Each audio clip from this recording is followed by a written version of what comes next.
Do you hear that? Stop for a moment and just listen. Beneath the hum of cities, beneath the rush of the wind, beneath the silence of the night, there is another sound. A sound as ancient as the mountains themselves, as persistent as hunger. It is the sound of scratching, the sound of metal being scraped against stone. It is the sound of the inevitable, the sound of a prophecy that has been trying for thousands of years to claw its way into our reality. They are trapped there, deep within the earth, in a prison with no windows and no doors. But their tireless fury and their countless numbers make that prison thinner with each passing day.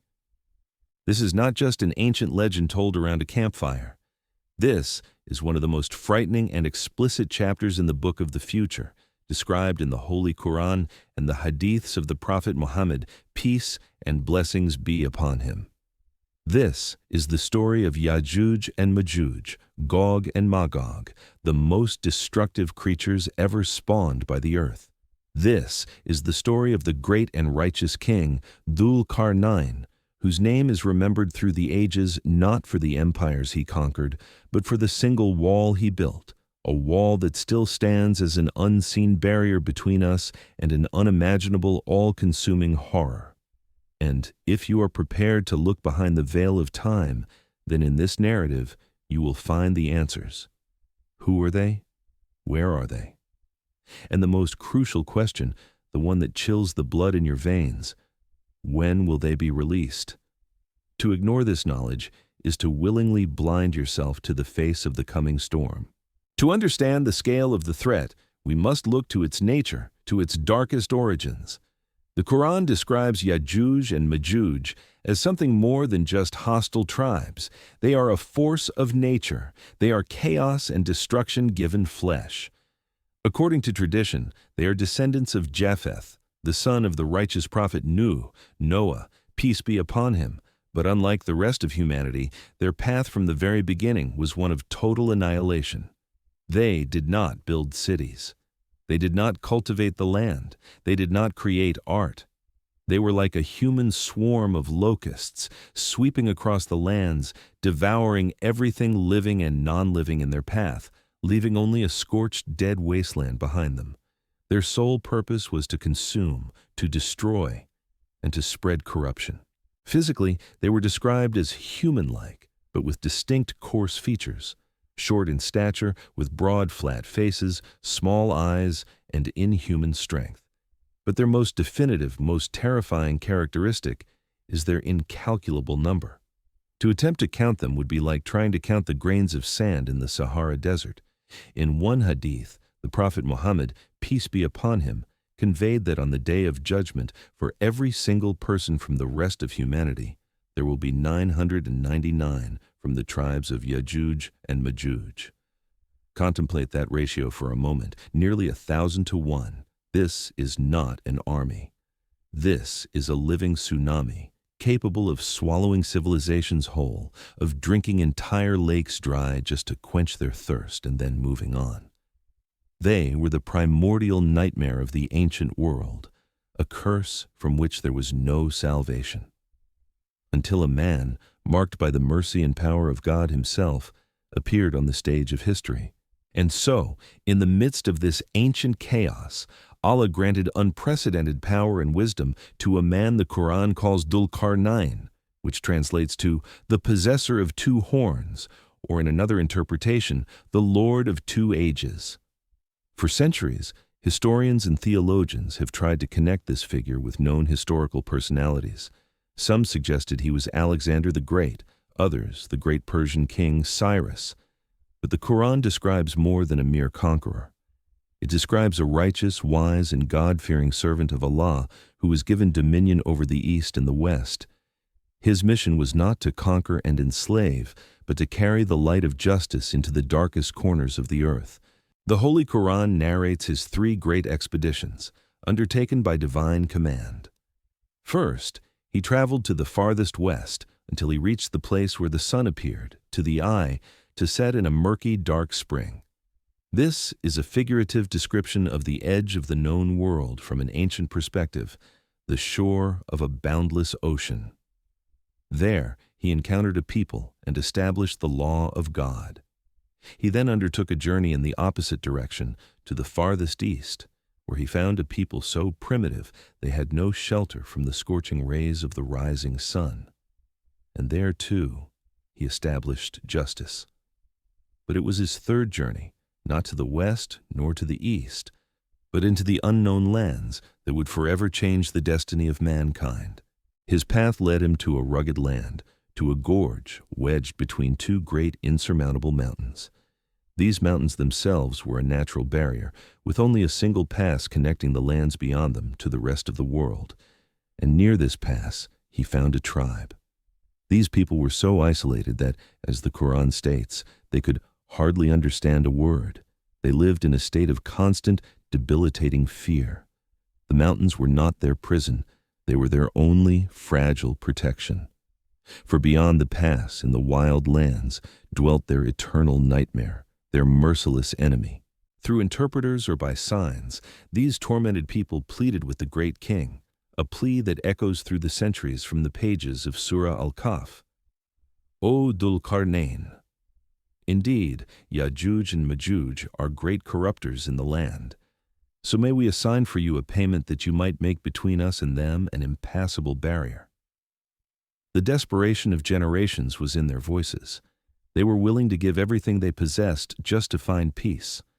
They didn't ask for an army, for they knew no army could hold back that horde.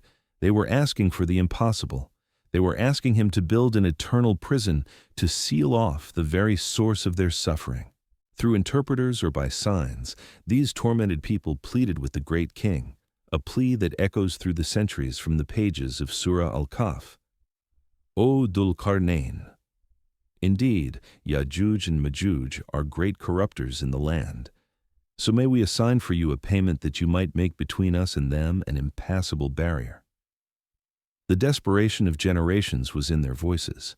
They were willing to give everything they possessed just to find peace. They didn't ask for an army, for they knew no army could hold back that horde. They were asking for the impossible. They were asking him to build an eternal prison to seal off the very source of their suffering. At his command, the titanic labor began. Bring me sheets of iron, his voice rang out. Thousands of people, inspired by hope, set to work. From all the surrounding lands, they hauled giant iron blocks. They laid them row upon row, filling the entire space between the two mountainsides. It was a work of incredible difficulty, a testament to the power of united human will under righteous leadership. The wall rose higher and higher, a dark monument of defiance against chaos. When the last block was in place, sealing the pass from the ground to the peak, the next phase began. "Blow with your bellows," he commanded. They pumped and pumped, fanning the flames. Slowly, the immense iron mass began to heat. We can imagine the color changing from black to a deep, dull red, and finally to a blinding orange-white, shimmering in the heat. The wall itself had become a fire, a man-made volcano held between two mountains.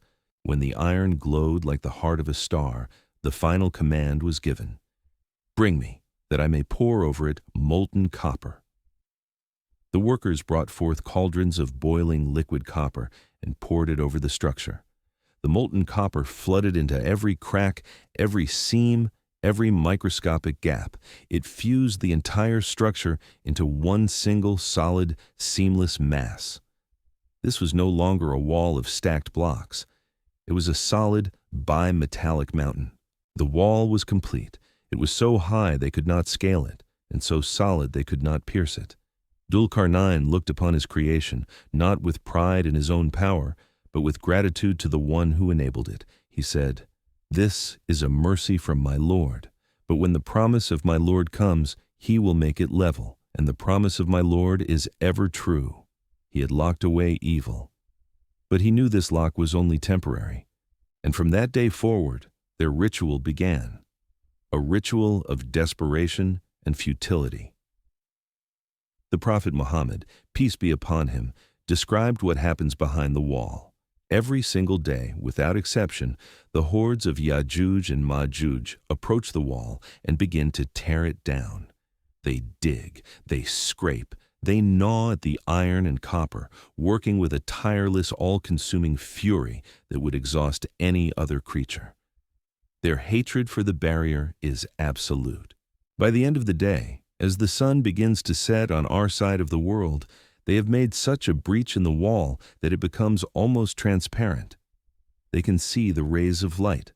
They are a single strike away from freedom. Their leader, exhausted, looks at their work and tells them, "Go back now. Tomorrow, we will finally break through."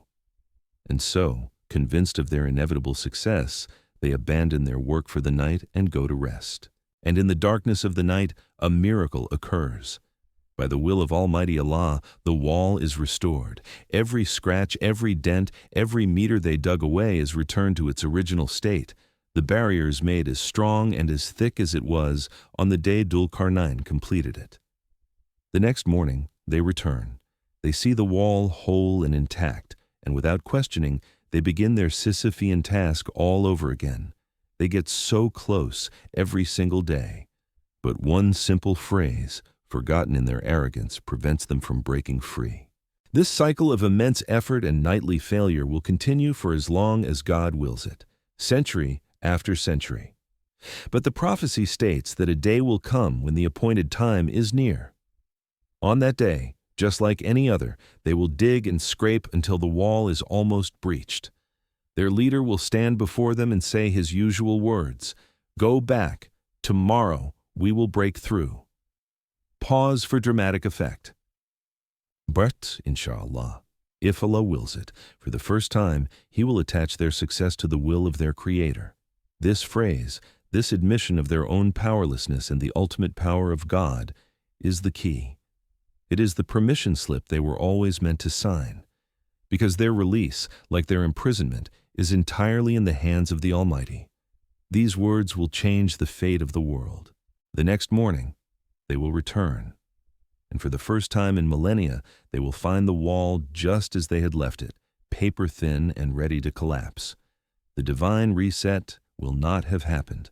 With a single, final push, the barrier that protected humanity for ages will disintegrate into dust. The dam will break, and the flood of chaos held back for so long will finally pour into our world. Their emergence will be one of the major signs of the Day of Judgment, occurring after the second coming of the Prophet Isa, Jesus, peace be upon him. Their numbers will be so vast, so overwhelming, that nothing will stand in their way. The Prophet Muhammad, peace be upon him, said that the first of their vanguard will pass by the lake of Tiberias in Palestine and will drink it completely. The entire lake, gone. Then, when the last of their rearguard passes by that same spot, they will look upon the cracked, empty basin and say to each other, "There was once water here." They will spread over the earth like a plague, consuming everything in their path. Trees, crops, animals, nothing will be spared. Humanity will be driven into a state of absolute terror, fleeing for their lives. The Prophet Isa and the believers with him will be commanded by God to take refuge on the heights of Mount Tur, for Allah will state, "I have brought forth servants of mine, against whom no one will be able to fight." Finding no more resistance on earth, the arrogance of Yajuj and Majuj will reach its peak. They will declare, "We have defeated the people of the earth, now let us vanquish the people of heaven." They will fire their arrows into the sky. And as a test and a means to seal their doom, Allah will return their arrows to them stained with red, as if with blood. This will cement their delusion. They will be utterly convinced that they have defeated God Himself. At this moment, the world will be on its knees. Humanity will be trapped in its fortresses, on the very brink of starvation and total annihilation. All hope, by mortal standards, will be lost. In this darkest hour, besieged and without hope, Prophet Isa and his followers will turn to the only power capable of saving them. They will raise their hands and make a sincere, desperate supplication to Allah. They will pray for deliverance from this unstoppable evil, and Allah, the hearer of prayers, will answer them. But the deliverance will not come with armies of angels or fire from the sky. God's solution will be at once simpler and infinitely more profound, a demonstration of His absolute power. He will send upon the necks of Yajuj and Majuj a small type of worm or insect called nagf in the narrations, a single tiny creature for each of them, the smallest of soldiers for the largest of armies. And these worms will burrow into their necks, and in a single moment the entire billion-strong, world-conquering army will perish as one. They will fall to the ground, dead, their bodies covering the plains and valleys. The world will fall silent. The tyranny will be over. But a new problem will arise. The earth will be so filled with their corpses that the believers will not be able to find a single space to stand, and the stench will be unbearable. Once again, Prophet Isa and the believers will turn to Allah in prayer, and Allah will send another creation to solve the problem. He will send enormous birds with necks like the necks of great camels. These giant birds will descend from the sky, seize the bodies of Yajuj and Majuj, and carry them away, dropping them wherever Allah wills, likely into the oceans. After the land has been cleared of the bodies, Allah will send a blessed heavy rain that will wash and purify the entire earth, leaving it clean and fresh like a polished mirror. The reign of terror will be completely erased, and then the earth will be commanded to bring forth its blessings. An era of unparalleled peace, justice, and prosperity will begin under the righteous rule of Prophet Isa, peace be upon him. But only after the world has passed through the greatest of trials. This story is not meant to frighten, it is meant to awaken. The wall of Dhul Qarnayn is not just a physical barrier in a forgotten land, it is a symbol of the divine mercy that holds chaos at bay. A temporary reprieve granted to humanity. Every day while we live our lives, they dig. And every day the mercy of Allah restores that wall. But the prophecy is true. The clock is ticking. The question is not if the wall will fall. The question is, which side will you be on when it does? Will you be among those hiding in terror or among those on the mountain under the protection of the Almighty? That's not a choice you can make in the final moment. It is a choice you are making right now with every prayer, with every good deed, with every piece of knowledge you seek. If this knowledge has touched your heart, if you wish to continue discovering the great stories and prophecies that shape our reality, then this is not just a channel. This is your compass for the events to come. Subscribe so you do not miss the next revelation, for in knowledge there is strength, and in faith there is salvation.